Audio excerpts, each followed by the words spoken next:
Out in the woods of Idaho, where rivers whisper and pine trees sway with grace, a log cabin breathes with silence. No red carpets, no scripts. Just Tom Hanks, a cup of black coffee, and the rhythmic clack of a vintage typewriter echoing through the morning mist. But how did one of Hollywood's most beloved icons end up here?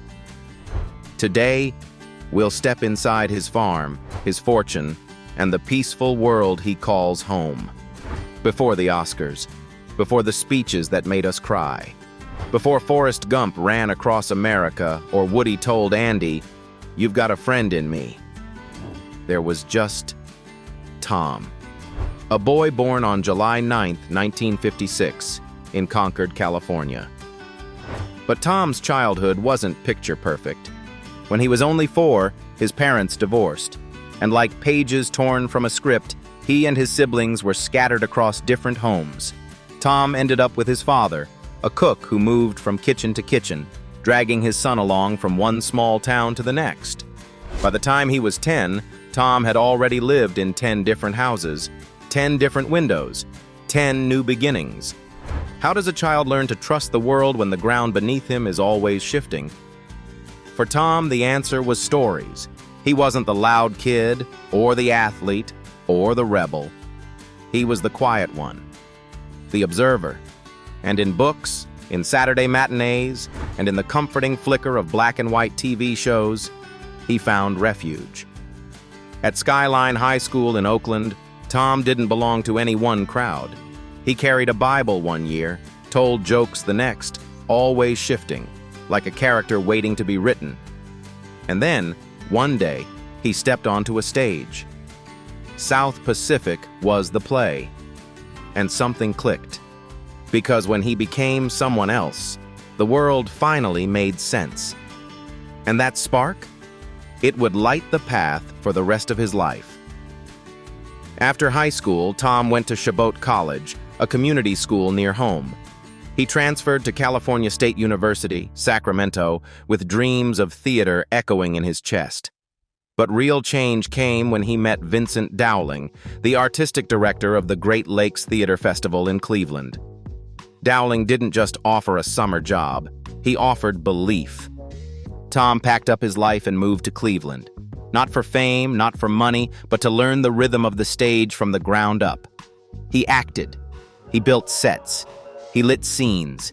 He ran lines until his voice cracked, and he dropped out of college, not because he gave up, but because he was finally beginning. Then came television. In the early 1980s, he landed a quirky role in Bosom Buddies, a sitcom where he and co-star Peter Scolari dressed as women to get a cheap apartment. Absurd? Absolutely. But it worked. His timing, his charm, his ability to be silly and sincere in the same breath. And that magic got noticed. In 1984, Tom starred in Splash. A man falls in love with a mermaid. Goofy? Yes. But beneath the gags was tenderness, humanity. Audiences fell in love. Then came Big in 1988, where he played a boy trapped in a man's body. It wasn't just funny, it was pure heart. And it earned Tom his first Oscar nomination. But he wasn't done evolving. The 1990s changed everything. In Philadelphia, 1993, he portrayed a gay lawyer dying of AIDS. It was raw, brave, necessary, and it won him his first Academy Award. 1 year later, Forrest Gump, 1994. Lightning struck again, and suddenly the world wasn't just watching Tom Hanks. They were listening. To kindness, to decency, to the quiet strength he carried into every role. He was no longer just a movie star. He became a symbol of honor in Saving Private Ryan, of survival in Castaway, of resilience in Captain Phillips, of loyalty in Bridge of Spies, and of childlike wonder as the voice of Woody in Toy Story. He didn't just tell stories, he embodied them. But the most surprising thing about Tom Hanks? He never chased the spotlight. He never needed scandal to stay relevant. Instead, he built a body of work, roll by roll, decade by decade, with grace, humility, and a love for craft. He launched Playtone, his production company. He produced Band of Brothers, The Pacific, and Masters of the Air, projects that honored history and the people often forgotten by it. He won Emmys, he won Golden Globes, he received the Presidential Medal of Freedom, and still, he wrote letters on a typewriter. He thanked the crew by name. He made coffee for his wife before sunrise. So what happens when a man like that, after building an empire of stories, after moving millions of hearts, asks for nothing more than peace? You build a home, not a palace, not a fortress, but a place where rivers run softly, pages turn slowly, and silence becomes sacred. Which brings us to Idaho, because that's where the next chapter begins. Farm in Idaho. Far from the flashbulbs of Los Angeles, past winding country roads and whispering groves of pine, there's a quiet stretch of land in Ketchum, Idaho. No signs, no gates shouting celebrity, just the hum of a river, the crunch of gravel under worn boots, and a log cabin that blends into the forest as if it's always been there. This is Tom Hanks's retreat, his escape, his still point in a world that's been spinning since childhood. From a distance, the house looks like a set piece from an old Western film, except here, there are no cameras rolling, only life unfolding. The architecture is classic log cabin Americana, refined and warm. Cedar shingles line a steep roof, and floor-to-ceiling glass reflects the endless green outside like an oil painting in motion. A small wooden bridge arches over the stream and leads to the front door. Cross it, and you don't just enter a house. You step into a feeling. The living room greets you with soft light and the earthy scent of pine wood. Thick beams stretch across the ceiling, raw and beautiful.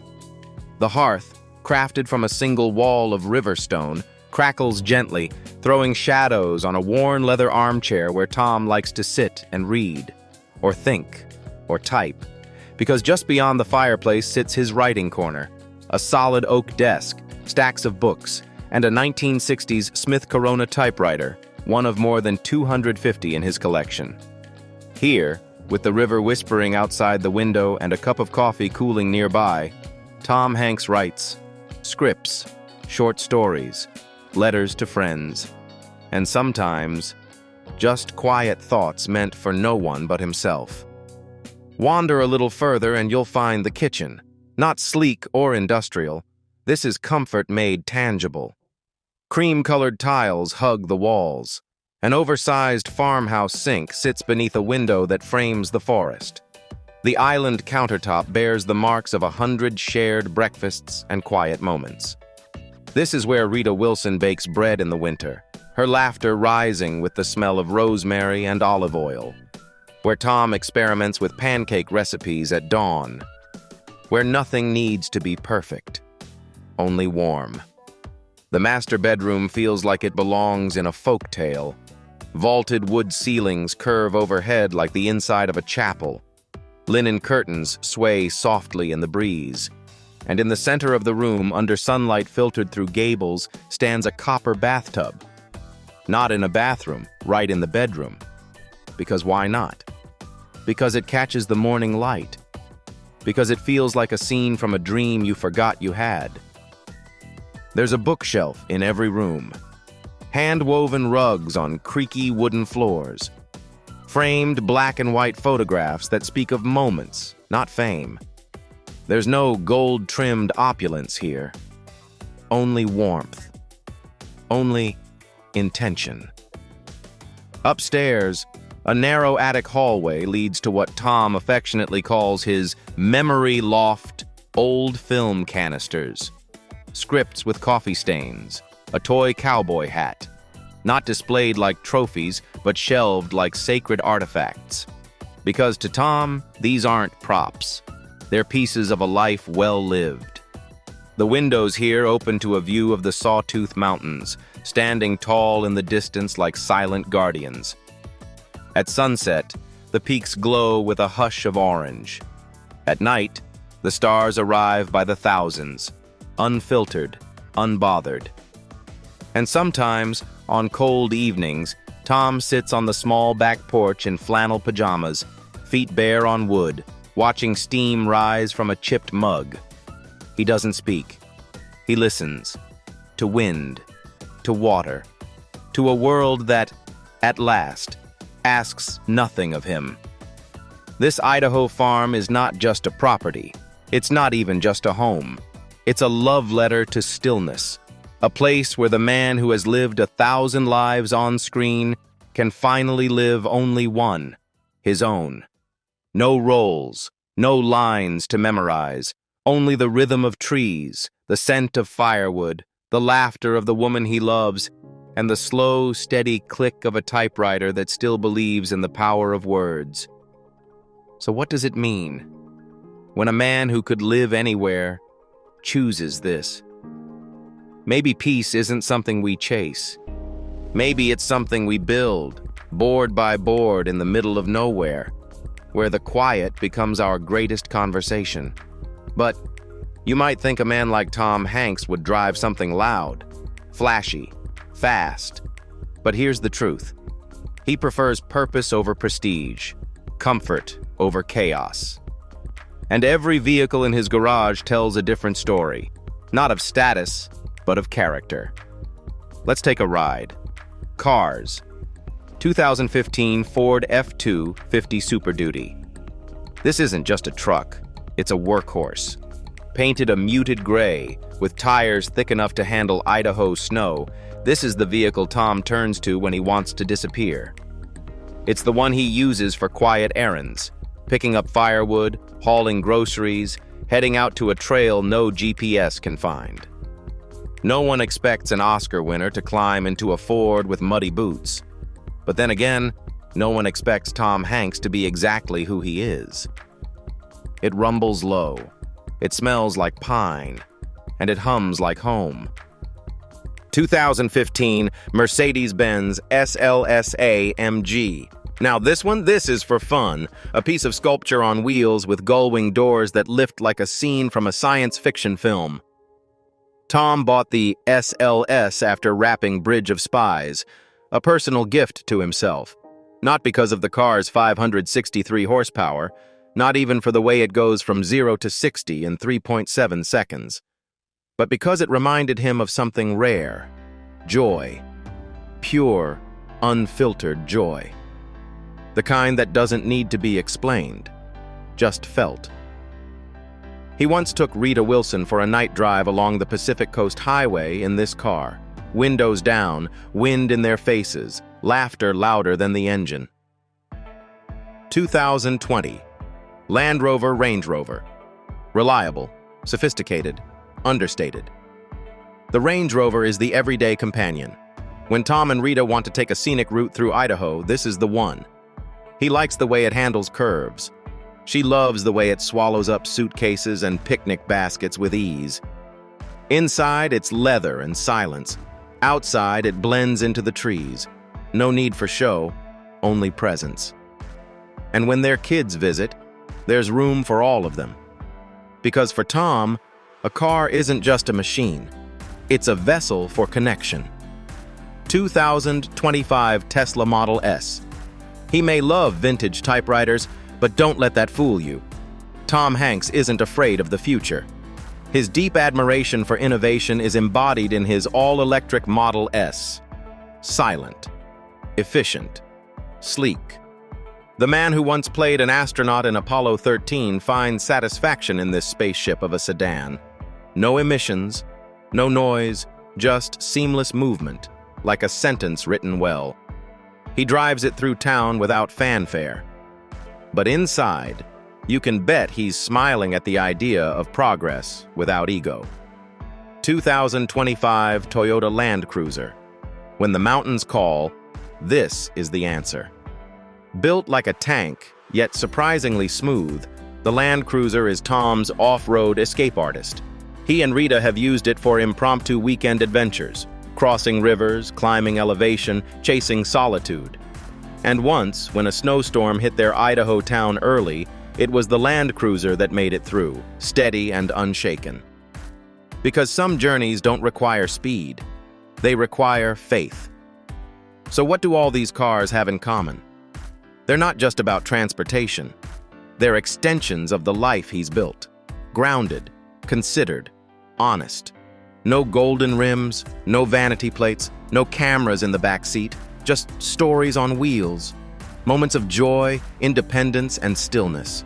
Because for a man who's played cowboys, captains, and castaways, sometimes the real adventure is just driving quietly through a pine-lined road with the woman he loves beside him and no one watching but the trees. Up next, let's talk numbers. But not the kind that sparkle on red carpets. We're talking about net worth and the quiet power of making every roll count. $400 million. That's the number. But let's pause a moment. Because when you hear $400 million, you probably imagine mansions, yachts, private jets, and maybe a diamond-studded watch or two. But with Tom Hanks, that number feels quieter, more like a whisper than a roar. Because the way he built it is exactly the way he lives. But even with that freedom, there's one place where his heart continues to invest. And it's not in stocks or studios. It's in people. Because for Tom Hanks, giving back isn't charity, it's character. Let's talk about that next. Philanthropy. It began, as many things in Tom Hanks's life do, with a story. He once stood on the National Mall in Washington, D.C., beneath a gray sky in front of a crowd that had come not for him, but for memory. It was 2007. The dedication of the World War II Memorial. Tom, dressed simply, didn't speak like a celebrity. He spoke like a son of history, like a man raised on black and white films and fatherly silence. And in his voice, you could hear something deeper, not performance, but reverence. That moment didn't fade. It became fuel.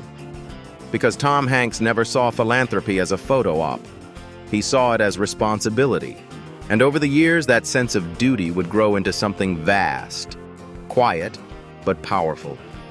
He became one of the driving forces behind the World War II Museum in New Orleans, donating time, money, and voice to ensure the stories of veterans would never be forgotten.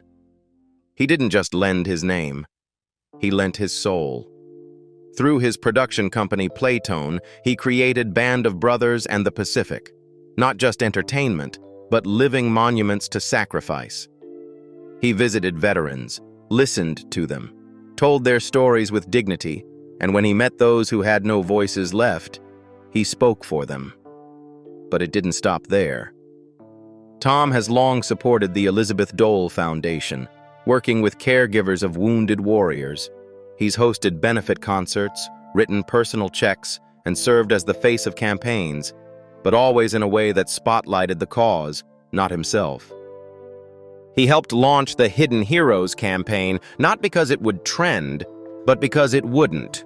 And that's exactly why it mattered. Outside of military support, Hanks has donated to causes that touch every corner of life. He's raised millions for Stand Up to Cancer, spoken out for children's health, funded arts education, and contributed to environmental preservation initiatives, especially in California and the Pacific Northwest. One of his most personal causes? Typewriter giveaways. Yes, really. Tom, with his collection of over 250 vintage typewriters, began quietly gifting them to aspiring young writers across the country. Each machine came with a note, typed, signed, and often a message that simply said, "Keep writing. The world needs your voice. No cameras, no press release, just compassion delivered by mail." During the COVID-19 pandemic, when Tom and Rita became two of the first celebrities to reveal their diagnosis, they didn't retreat. They donated plasma for research. They offered encouragement when panic was high. And once recovered, They quietly supported frontline workers and struggling artists behind the scenes. He didn't tweet heroics. He lived them. And maybe that's the lesson. Tom Hanks doesn't give back for applause. He gives because he remembers what it's like to need a little light in a dark room. Because he knows that storytelling isn't just about movies. It's about presence, about seeing people, about showing up when no one else does. So yes, he's worth $400 million, but ask around, and you'll find people who would say he's made them feel like $1 million with just a kind word. Because in the end, his greatest legacy might not be what he earned, but what he gave. And while the world knows him as a Hollywood icon, those who know him best see something even rarer. A man whose kindness runs deeper than fame. A man who gives, not because he must, but because that's simply who he is. But what about the world behind the curtain? Away from the red carpets, away from the roles. What does daily life look like for Tom Hanks when no one's watching? Let's step into that rhythm of home. Personal life. So who is Tom Hanks? When there's no camera rolling, no audience watching, and no script to memorize. The answer begins, and always circles back to, Rita Wilson. They met in 1981 on the set of Bosom Buddies. At first, it was just friendship, a spark between takes. But by 1985, on the set of Volunteers, that spark turned into something undeniable. He was still married then, and the road forward wasn't simple. But Tom once said, falling in love with Rita wasn't magic. It was gravity, inevitable, steady. And once they came together, they never let go. They married in 1988, before the Oscars, before Philadelphia, Gump, Cast Away, before the world saw him as America's dad, and before the wedding, Tom made a deeply personal decision. He converted to Greek Orthodoxy, Rita's faith, not for image, not even for romance, but because, as he put it, I felt like I had come home. Together, they've weathered everything. Award season highs, tabloid curiosity, cancer diagnoses, pandemics, parenting 4 children in a world that often forgets how to be real. They raised Chet and Truman together, while Tom remained deeply connected to his children from his first marriage. Colin, now a successful actor, and Elizabeth, a writer and editor who shares her father's love for words. What unites them isn't fame. It's rituals, breakfasts together, phone calls every Sunday, the unspoken rules of a family that values normal above notoriety. In Ketchum, Idaho, that normal comes to life. It's where they spend weeks without paparazzi, where Tom walks to the grocery store and chats with strangers about their favorite books, where Rita grows herbs on the windowsill and plays guitar on the porch. Daily life here is beautifully un-Hollywood.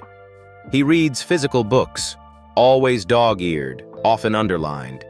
He sends typed letters to friends, journalists, even fans, not emails, not DMS letters, stamped, folded, thoughtful. He walks. A lot. Sometimes alone, sometimes with Rita, and often with a story forming in the back of his mind like fog drifting across the mountains. He's a man of habits, cooks his own eggs, fixes squeaky drawers himself, tunes into old war documentaries at night, and drinks black coffee from the same chipped mug he's had for years. And then there's the typewriter collection, over 250 of them, each with a story. They sit on shelves. They click and clack late into the night, not because anyone's waiting on a manuscript, but because writing is how he breathes. He's also a man of loyalty. A lifelong fan of the Oakland Athletics, he refused to watch the NFL after the Raiders left for Las Vegas. Not out of rage, but out of principle. And across the ocean, he's somehow become a devoted supporter of Aston Villa, an English Premier League football club. Why? Because, as he once said with a grin, they sounded like a nice pub. That's Tom Hanks. Witty, unexpected, endearing. In 2022, in Pittsburgh, he officiated a wedding. The couple had no idea. He just showed up, ordained, smiled, signed the certificate, and quietly left.